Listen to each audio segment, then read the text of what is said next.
Assalamualaikum warahmatullahi wabarakatuh. Apa kabar mahasiswa yang sedang mengambil mata kuliah manajemen keuangan lanjutan?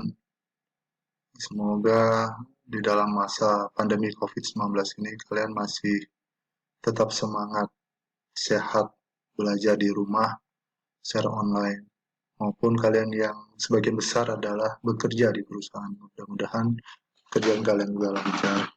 Amin. Baik, kita sudah sangat lama sekali tidak bertemu, jadi saya coba ini mengunggah suatu video singkat, ya sekitar 15 menit saja, untuk merangkum materi-materi yang pernah kalian pelajari setelah UTS sampai dengan UAS. Walaupun ada juga sedikit yang diambil materi sebelum UTS, ya. Oke, baik. Kalau waktu kalian belajar setelah UTS, kalian telah belajar tentang penilaian sekuritas, kemudian struktur modal, kebijakan dividen. Dan sebelum UTS, kalian juga pernah belajar tentang penjatahan modal dan keanggaran modal, yaitu merupakan suatu keputusan investasi. Di sini saya coba ingin menggabungkan materi-materi tersebut dalam suatu hubungan kausal, ya. Nanti dihubungkan dengan nilai perusahaan, ya. Nilai perusahaan pernah kalian pelajari waktu kalian di awal-awal di manajemen keuangan yang pertama. Jadi coba saya angkat ini sebagai seperti judul penelitian, yaitu apa pengaruh struktur modal, kebijakan dividen, dan keputusan investasi terhadap nilai perusahaan. Ya, ini adalah untuk komponen-komponen variabel-variabel dalam suatu penelitian dalam manajemen keuangan. Kita lihat di situ di variabel Y-nya ada kata-kata nilai perusahaan. Ya, kalian waktu pertemuan pertama waktu kalian belajar manajemen keuangan, kalian sudah belajar apa sih nilai perusahaan itu, ya. Kalian tahu bahwa nilai perusahaan itu merupakan tujuan daripada manajemen keuangan. Kalau kita lihat di literatur manajemen keuangan, tujuan manajemen keuangan itu adalah memaksimalkan nilai perusahaan. Ada juga yang mengatakan tujuan daripada manajemen keuangan itu adalah memaksimalkan kemakmuran pemilik. Ya, walaupun kedua-duanya itu sangat berhubungan, jadi sama saja sebenarnya. Kalau kita memaksimalkan nilai perusahaan, maka otomatis akan memaksimalkan kemakmuran pemilik. Ya, kalau pemilik itu bisa dilihat dari indikator dari market value added, ya, mana bisa kita lihat dari selisih antara total daripada harga pasar saham dikalikan dengan jumlah lembar saham dikurangi dengan nilai buku ekuitas perusahaan. Oke, sekarang kalau kita bicara nilai perusahaan juga adalah merupakan bagian daripada tujuan perusahaan komersil. Kita tahu bahwa tujuan perusahaan komersil itu apa? Yaitu memaksimalkan laba, kemudian meningkatkan nilai perusahaan. Ada juga mengatakan meningkatkan kemampuan pemilik. Kemudian yang berikutnya adalah menekan resiko. Risiko itu apa? Risiko itu adalah variasi dari hasil yang diharapkan tapi dapat diprediksi. Kemudian tujuan perusahaan komersil berikutnya adalah apa? Yaitu memuaskan seluruh kepentingan, memuaskan seluruh pemangku kepentingan atau stakeholder. Nah, di sini kita coba lihat dari fokus kepada tujuan perusahaan komersil, yang kedua itu nilai perusahaan, meningkatkan nilai perusahaan. Nah, kita nanti hubungkan ini dengan struktur modal, kebijakan dividen, dan keputusan investasi. Oke, baik. Waktu kalian belajar di pertemuan pertemuan ke-11, ya, 11, 12, 13, kalian belajar tentang struktur modal. Intinya apa struktur modal itu? Intinya adalah bagaimana perusahaan itu ingin mempertimbangkan berapa jumlah sumber dana dari hutang dan berapa jumlah sumber dana dari ekuitas. Kalau bicara dari hutang, terutama dalam struktur modal itu lebih banyak berfokus pada hutang jangka panjang. Jadi, kalau dalam perusahaan itu ada namanya perusahaan yang betul-betul modalnya itu berasal dari ekuitas sendiri yang disebut dengan unlevered firm. Ada juga perusahaan yang mempertimbangkan antara hutang sama ekuitas yang disebut dengan levered firm. Mengapa perusahaan itu ketika sumber dananya itu berasal dari dua komponen itu hutang dan ekuitas disebut sebagai levered firm, itu karena perusahaan berasumsi bahwa hutang itu memiliki daya ungkit di dalam meningkatkan laba perusahaan tanpa mengganggu laba yang dibagikan kepada para pemegang saham. Seperti itu. Makanya kebanyakan memang perusahaan-perusahaan itu lebih cenderung ketika mencari sumber dananya, dia akan mencari sumber dana hutang daripada ekuitas. Walaupun di sini kita tahu bahwa hutang memiliki tingkat risiko yang lebih tinggi daripada ekuitas. Jadi ketika perusahaan itu ingin mengkompromikan antara hutang dan ekuitas, ya di sini komprominya adalah perusahaan akan melihat bahwa hutang yang katanya biaya modalnya lebih rendah, tapi memiliki risiko yang lebih tinggi. Ekuitas, ya dalam hal ini penerbitan saham, biaya modalnya lebih tinggi, ya karena memberikan dividen, tapi risikonya lebih rendah. Di sini harus ada kompromi seperti itu. Nah, oke. Kalau dilihat dari penelitian-penelitian yang di lapangan, ternyata bahwa struktur modal berpengaruh terhadap nilai perusahaan itu ada yang berpengaruh positif, ada juga yang berpengaruh negatif. Ya, artinya adalah bahwa tidak selamanya bahwa anggapan seseorang itu bahwa anggapan perusahaan menganggap bahwa hutang yang memiliki biaya modal yang rendah itu bisa membuat nilai perusahaan itu tinggi. Memang kebanyakan bahwa karakteristik perusahaan dan karakteristik investor itu menginginkan bahwa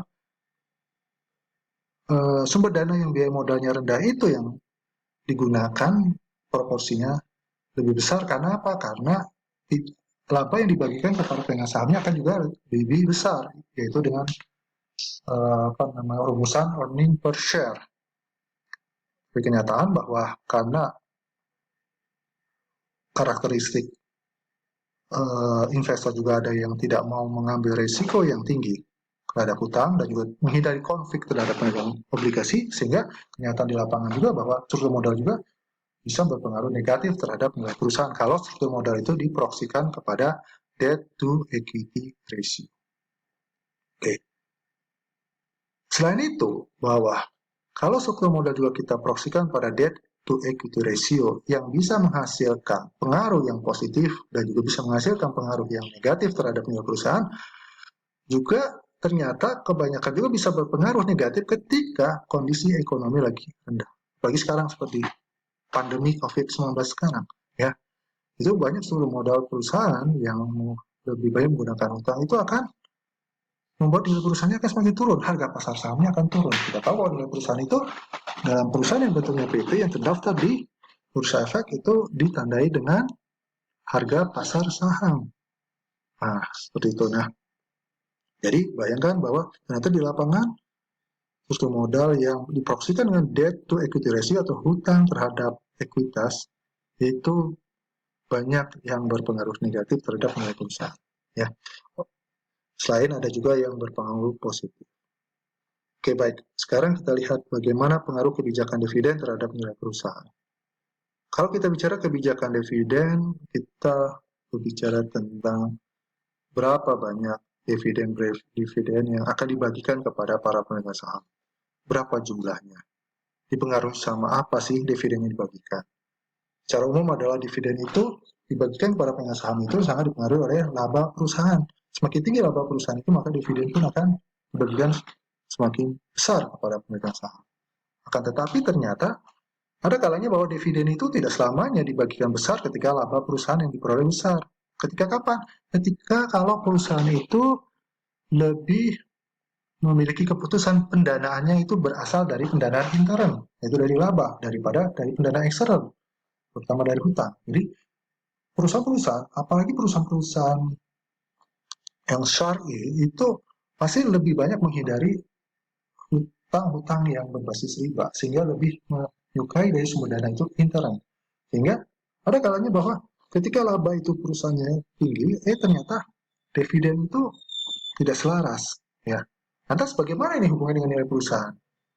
Memang secara umum bisa kita lihat bahwa biasanya bahwa ketika kebijakan dividen yang kita proksikan pada dividen payout ratio, ya, rasio pembayaran dividen kepada pemegang saham, biasanya kalau rasio ini tinggi, ya, maka nilai perusahaan itu tinggi. Ya. Tapi apakah seperti itu selamanya di lapangan ternyata tidak juga. Di lapangan ternyata terbukti bahwa banyak juga nilai-nilai perusahaan yang tidak menyebabkan tinggi, bahkan turun ketika kebijakan dividen itu naik. Ya. Karena ternyata investor-investor sekarang juga semakin mengerti kondisi bahwa uang yang dibagikan ataupun ditanamkan kembali itu adalah uang-uangnya investor juga. Jadi laba itu dibagikan atau diinvestasikan kembali. Ya, bagi investor itu tidak ada masalah. Berbeda memang dengan investor-investor yang selalu berfokus kepada dividen yang dibayarkan, ya. Tidak fokus kepada investasi yang ditanamkan. Ya, investor yang seperti itu tentu akan lebih mengharapkan dividen payout ratio-nya tinggi, ya, sehingga dia akan membeli saham perusahaan itu semakin tinggi, ya. Ini adalah karakteristik investor yang hanya senang terhadap kebijakan dividen yang tinggi daripada kebijakan investasi. Ya. Tapi sekali lagi, tidak selamanya investor seperti itu, tidak selamanya karakteristik perusahaan seperti itu, dan sekali lagi tidak selamanya kondisi ekonomi itu sama. Ya, sehingga hasil di lapangan menunjukkan bahwa kebijakan dividen tidak selalu berpengaruh positif. Ya, bisa berpengaruh positif, bisa berpengaruh negatif kepada nilai perusahaan. Kemudian berikutnya adalah bagaimana dengan keputusan investasi. Keputusan investasi itu berhubungan dengan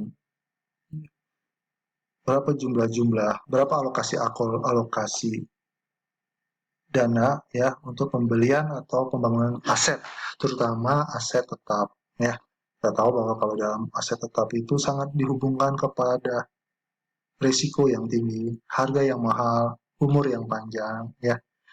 Dan kita tahu bahwa terutama kalau kita bicara aset tetap itu aset tetap itu di dalam perusahaan, terutama perusahaan manufaktur, itu harus lebih profitable daripada aset yang lain. Ya, bagaimana mungkin perusahaan itu mengeluarkan investasi yang besar terhadap aset tetapnya kalau aset tetap itu tidak profitable? Ya, harus lebih profitable dibandingkan aset-aset yang lain. Ya. Nah, di sini dalam keputusan investasi perusahaan itu menggunakan beberapa rumusan, ada namanya net present value, ada namanya internal rate of return, ya, ada namanya payback period, dan parameter-parameter yang lain. Nah, perusahaan itu jangan sampai salah dalam melakukan keputusan investasi dalam mengalokasikan dana-dananya untuk pembelian aset, terutama aset tetap. Ya, sekali lagi bahwa aset tetap itu bisa diputuskan untuk dibeli atau dibangun ataupun diperoleh itu ketika aset tetap itu menguntungkan dan juga ada sumber dananya. Ya, seperti itu. Nah, di lapangan keputusan investasi yang tepat tentu akan membuat nilai perusahaan itu akan semakin tinggi. Sementara kalau keputusan investasinya tidak tepat, maka nilai perusahaan itu akan jadi turun. Oke, baik pada mahasiswa sekalian itu dulu yang bisa saya sampaikan untuk video yang singkat ini. Mudah-mudahan ini berharga dan bermanfaat bagi kalian, terutama nanti kalian untuk menghadapi UAS. Jangan lupa belajar ya, pelajari dari materi-materi setelah UTS sampai dengan UAS, pelajari modul-modul yang saya berikan, kemudian pelajari forum-forum yang sudah di-upload oleh saya dan kalian semua, kemudian pelajari kuis-kuis yang sudah kalian kerjakan, pelajari tugas-tugas juga kalau ada yang telah kalian kerjakan. Oke, baik, mungkin itu saja dulu yang saya sampaikan. Kurang lebih saya minta maaf. Wassalamualaikum warahmatullahi wabarakatuh.